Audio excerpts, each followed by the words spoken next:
Hey, what's going on, you guys? Welcome to another episode of the Trainer Talk. Today we're going to be talking about functional exercise and the benefits of functional training.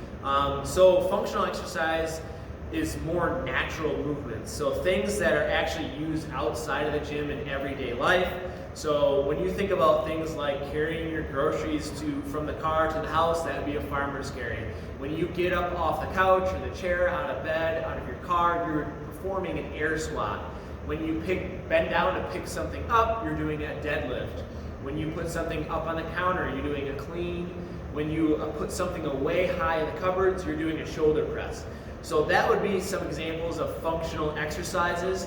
So we want to talk about the benefits of that and how we incorporate functional training with all of our clients. I'll just go through a couple of key points with this. Functional exercises are essential to life. So when we think about everyday's tasks and the demands that we have, when we lose the ability to perform these functional movements, we actually are losing the ability to live independently. So the moment that you can't get up off the couch or a chair without assistance is the moment that you need a walker, for example. So the ability when you can no longer do an air squat is the moment you need help. So we want to try to teach people and train people on these essential movements so that they can avoid decrepitude, which is my next point, is basically decrepitude is the loss of functional movements, or these essential movements and demands that life has for us every single day. So to prevent that, you want to train these functional exercises with resistance and intensity, which we will talk about. So that is kind of the overview of what we're going to be discussing is functional training and how we incorporate it. So Bethany's going to go into a little bit more science behind functional training and the benefits of it, and then we will further the discussion along with some of these guys talking about how we incorporate it. Yeah, so some of the benefits of like lifting weights or doing like the high intensity interval training with weights, kind of similar to what we do here. You're going to have more muscle growth just from that resistance training exercise, whether that's with weights or just body weight. You're going to have an increased metabolism from getting more muscle and from the exercise itself. You're going to get better insulin sensitivity. That way, like it's just basically your body's ability to use carbohydrates or sugars. And then that way, people can actually reverse diabetes sometimes, or, if people are pre-diabetic, they can, reverse or prevent going into full-blown diabetes by having more muscle and by doing the functional training. And then it helps strengthen your bones, so, prevents or kind of postpones any sort of like bone degradation related injuries like osteoporosis, just walking and end up breaking a hip, something like that's never good. You're going to maximize your time as well. So like if you're doing a 30-minute workout with weights, higher intensity, that sort of thing, functional training versus cardio for 30 minutes, like you're going to get a lot more benefits from the 30 minutes of lifting weights. And then you're also going to have like more self-satisfaction or personal growth wins. Like if you're lifting weights for a month or more, like you kind of get the little wins of like, oh, I went up on weights, or I feel like this is getting a lot better. And like if you're just doing cardio for 30 minutes, you're kind of just doing it to complete it, get it done, get it out of the way for those 30 minutes. Like you can improve on that as well, of course, but I've seen a lot of people have a lot more satisfaction, and I know for myself have more satisfaction from lifting more weight than I thought I could than from, running on a treadmill for 30 minutes. Then, so just like with cardio, like if you were to do the traditional cardio, people come in and all they want to do is do the elliptical or use the bike, something like that. The one pro to that is like you are increasing your daily energy expenditure, so the amount of calories you burn, the amount of movement and activity you do, you are increasing that, which is it's really good to get started with. But the problem about that is the body adapts to that really quickly. So let's say you wanted to lose 20 pounds and you start running on the treadmill 3 days a week for half an hour and you lose 4 pounds in the first 2 weeks. And after that, your body kind of adapts after the first 2 weeks, like very rapidly, and you stop losing weight from that 30 minutes 3 times a week. So then where do you go from there? Okay, so you either eat less or you start running more, and then you keep going through that cycle where you get down to the weight you want, but honestly there isn't a big body composition change because you're losing muscle and fat at the same time. So you look very similar, like composition wise. You don't look more toned, you're just smaller. So you want to see more results, not just on the scale, because you could be losing muscle as well as losing body fat when you're doing just cardio. So that's why lifting the weights is so important, having that shape, and then you can actually change how your body looks and not just losing the weight. There was a really interesting study with, there were some hunter-gatherer tribes, they're called the Hadza tribe. They were actually compared in a study to our Western diet. Someone who is sedentary, works a desk job, has the poor Western diet that's low in quality nutrition, versus the hunter-gatherers are going to be eating all foods that they found in nature, that sort of thing. And while the activity of these hunter-gatherers, they're walking 12 miles a day, sometimes more, that's a lot of walking compared to what people typically get, maybe a mile a day, not even, just very little steps. And when they actually controlled for weight differences, height differences, etc., their daily energy expenditure, so the daily burn of calories, was the same across the board. So the hunter-gatherers' bodies adapted because obviously they were eating, say 1,500 calories a day on whatever they were eating. Well, their bodies had to adapt, and burn less calories during the exercise in order for them to not starve to death, basically. So their bodies adapted really quickly to getting that much movement in a day, whereas the sedentary person, their bodies adapted to sitting most of the day and having a higher calorie diet, and then obviously adding weight on because of that. So just kind of goes to show you that cardio, your body adapts really well to, and just through evolution, and your body is going to try and adapt to keep you from losing weight because that's what it's meant to do. Because it kind of looks ahead and it says, oh, if we keep losing 2 pounds a week, we're gonna starve to death in a month, or not a month, but you know I get what I'm saying, where your body's basically just trying to adapt to help you to survive long term, not looking at, oh, well, you can have your maintenance calories, whatever you need to survive tomorrow. It's just looking at, okay, today, can I sustain this for indefinite amounts of time? Are we in a famine? That sort of thing. Your body doesn't know that McDonald's is right down the road. It's a lot different now versus hunter-gatherer times. Another thing that a lot of people don't realize with traditional cardio versus your resistance training or your functional training is that during your traditional cardio, like running or whatever it is, you're only burning calories while you're doing that activity. Where if you do resistance training, you're burning calories while you're training, and then you're also burning calories throughout the rest of the day, even if you're literally just sitting on the couch at home. So really you're going to burn more calories overall with resistance training versus just doing your traditional cardio. Another benefit of resistance training is that it will decrease your risk of injuries as you become stronger, build more muscle, and as you age. We know that as you age, you're at an increased risk of injuries, but if you can keep up that building your muscle up, you're going to decrease that and hopefully not have as many injuries as we age and as we're younger too. One other thing is that we have a lot of clients come to us and say that they want to look toned, but they don't want to build muscle because they don't want to look bulky. When really what being toned means that you're decreasing your body fat and you're increasing your muscle mass. So you have to do some sort of resistance training to increase that muscle mass. If you just run and just do cardio, you may lose some weight, but you're not going to have that toned look that you're looking for. You have to do some sort of resistance training, build your muscle up, and then you'll get kind of that toned look that everybody is always wanting.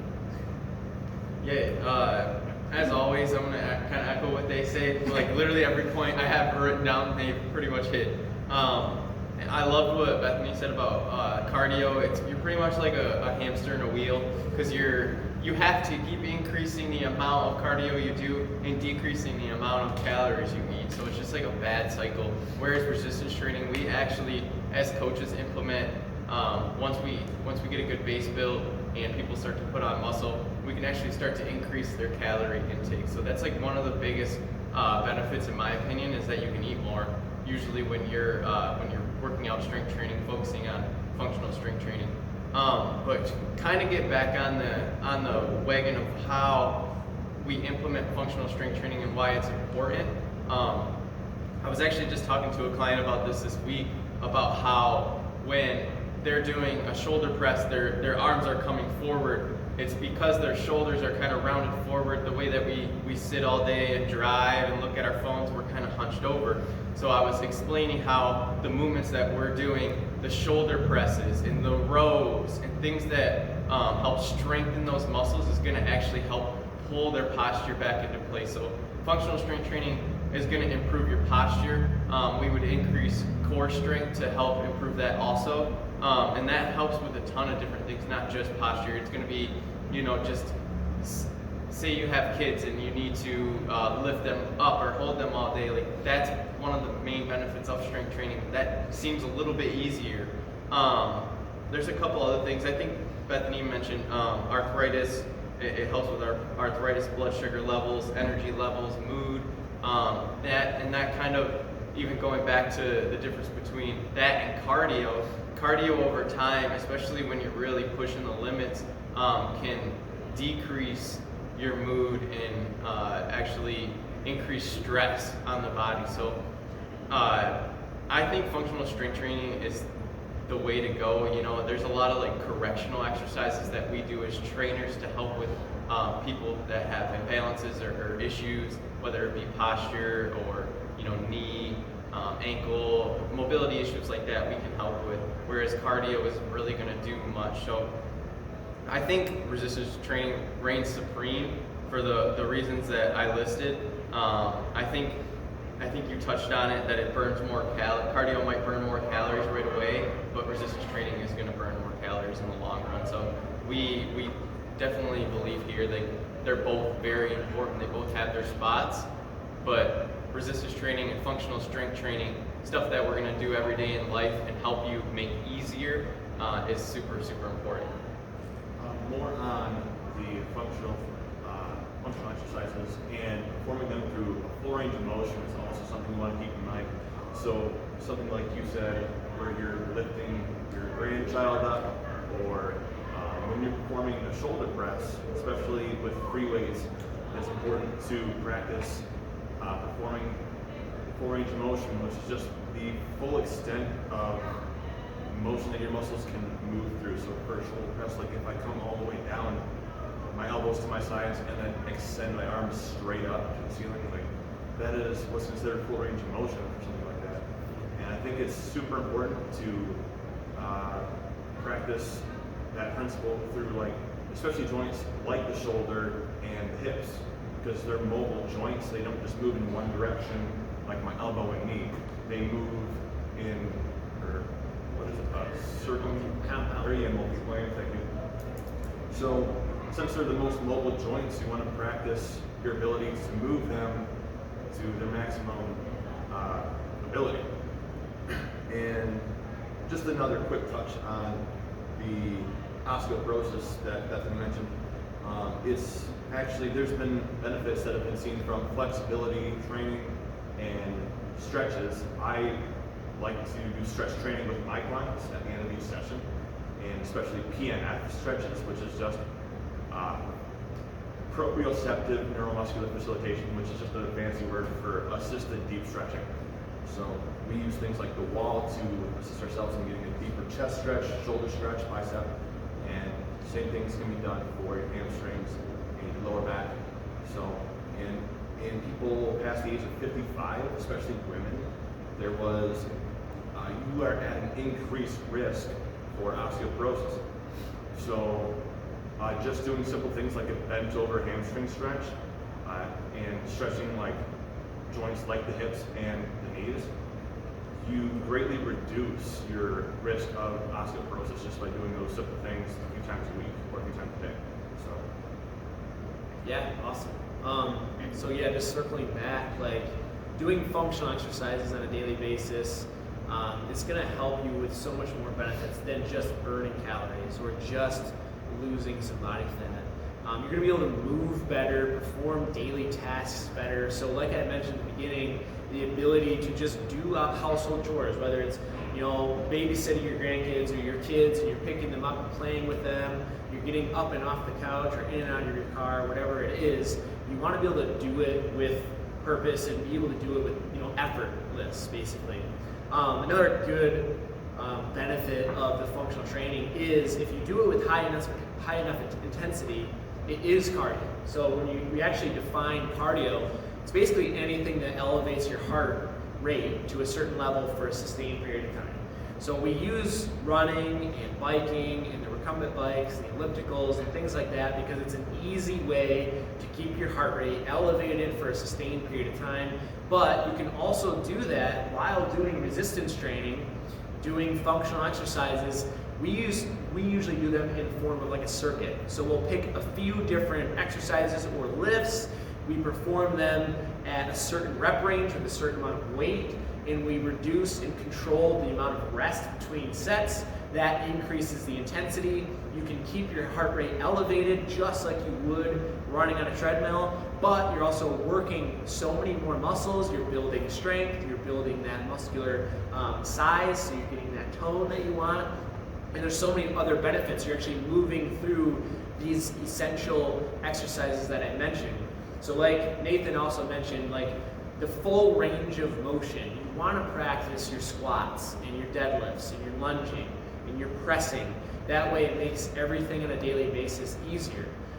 Just to point out a couple of wins, I guess you would say, with functional exercises, we have had clients who say, I notice how much easier my job is getting when I'm unloading, the truck at work. And somebody that works, at a grocery store, for example, we have a client that unloads the truck every day. She said it's so much easier since she's built that strength and practiced these functional movements.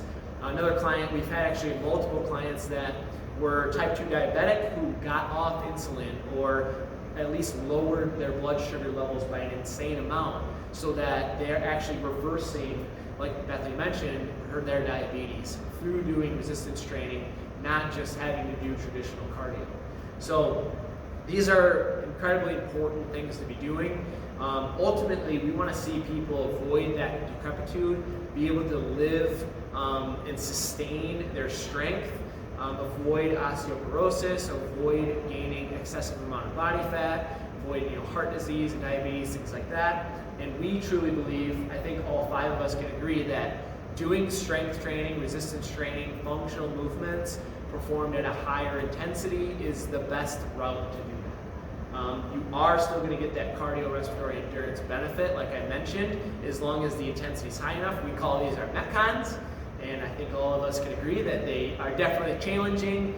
They definitely get your heart rate up. They are cardio, and you feel 10 times more accomplished when you finish that metcon than if you were to just hop on the treadmill for 15 minutes and jog. I think we like that feeling a lot more. You get that release of that dopamine and serotonin, the feel-good hormones.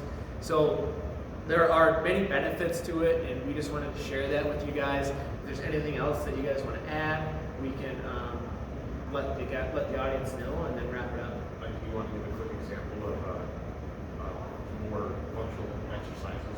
Yeah. I can start off with saying like loaded carries such as with a sandbag or a dumbbell. Kettlebell, we have frame lifts that you can just literally carry weight on. So I personally like doing farmer carries with dumbbells because they also tax your grip more. So anything else you guys want to add? Yeah, that's a great point. Like, just to give you some examples of what to use for resistance training is dumbbells, kettlebells, barbells. You can use your body weight. I mean, if you're doing wall sits or air squats, or even if you're at home, you can grab a couple jugs of milk or laundry detergent just as resistance. You can do shoulder presses with it. You can do all kinds of different things. I think one other thing I wanted to mention was like the push-up and the burpee. So one of the least favorite exercises of our clients is the burpee. But if you think about it, if You know, if you were at home and you fell down and you could not get up, that is the inability to do a burpee. So that's why we practice those things. And it happens every day. You know, somebody that is in their 60s, 70s, 80s might not have the strength to pick themselves back up off the floor. They have to call 911 or get assistance. And doing burpees on a regular basis or push-ups, just things like that help you so that you have the strength and ability to get back up. You know, to get up out of the chair, do the squats, to pick items up without straining your back. Like Nathan mentioned, strengthening the core, making sure you're flexible enough in your hamstrings and your hips to perform these movements. So that is why they're so important. And just to give you a couple examples, using dumbbells and barbells and kettlebells and things like that are great resistance tools to train these movements. And the deadlift, the squat, the shoulder press are all great things that you can do. Just to give you guys a couple examples, if you're not coming to the gym or if you need some help or want a little bit of insight on what to do, if you're doing 3 days of resistance training or functional exercise training, you know, pick maybe 2 exercises per body part. So if you want to work a leg exercise, core exercise, and upper body, and do maybe 3 sets of 10 to 20 reps, something like that to get started. That would be an example of doing some resistance training, working multiple muscle groups, so compound movements, and beginning to experience some of these benefits of functional training. Anything else, you guys? I mean, the only other thing I wanted to add was, like you said, a burpee or a push-up to get off the ground. I know like another good exercise for that is a Turkish get-up. Not a very common one, but that's a really good one too. And I think the main point like we try to make here is how much or how important functional strength training, resistance training is, and especially compared to cardio. Like we don't have to focus. I see a lot of time people focusing so much on the calorie burn, and I've even been guilty of this, especially before I knew what I know now. Is like the only goal of the workout, the main objective of the workout was to see how many calories I could burn. If I didn't get as many as I did the day before, it wasn't as hard of a workout or wasn't as good of a workout. And I think a lot of clients think in that way. And it's important to get out of that mindset and focus on the things like Bethany said, like building strength, like getting stronger in a lift, that's fun. But also seeing our flexibility and balance improve, and seeing, you know, stability improve, range of motion improve, like Nathan said, all those things come from functional strength training that you're not going to get from traditional cardio. So I think that's the biggest point that I wanted to make, and I think you guys were kind of touching on too. Perfect. Yeah. So to cap it off, basically, you want to be able to move well. You want to achieve your goals of, you know, dropping body fat, building muscle, or toning. In order to do that, functional training or resistance training coupled with proper nutrition is going to be the way to do that. We want to see you guys live long, healthy lifestyles. So that's why we're making these videos and giving you guys these tips. This is our personal opinion on what we think is going to be the best vehicle to get you to your goals and to achieve great mobility, flexibility, strength, power, be able to perform these daily tasks without any effort. So practice these. If you need any help at all, feel free to reach out. Make sure you like and subscribe to the channel. These guys are always here to train people. So for example, if you want to learn some new movements with proper form and technique through full range of motion, like Nathan mentioned, you can set up a simple 1 hour or 30-minute skills session where we just teach you something that you want to learn and that you can incorporate into your daily training regimen. So don't hesitate to reach out for any help. We're always here, and hopefully you guys learn something and start to implement this stuff. Until the next video, stay healthy, you guys, and we'll see you soon.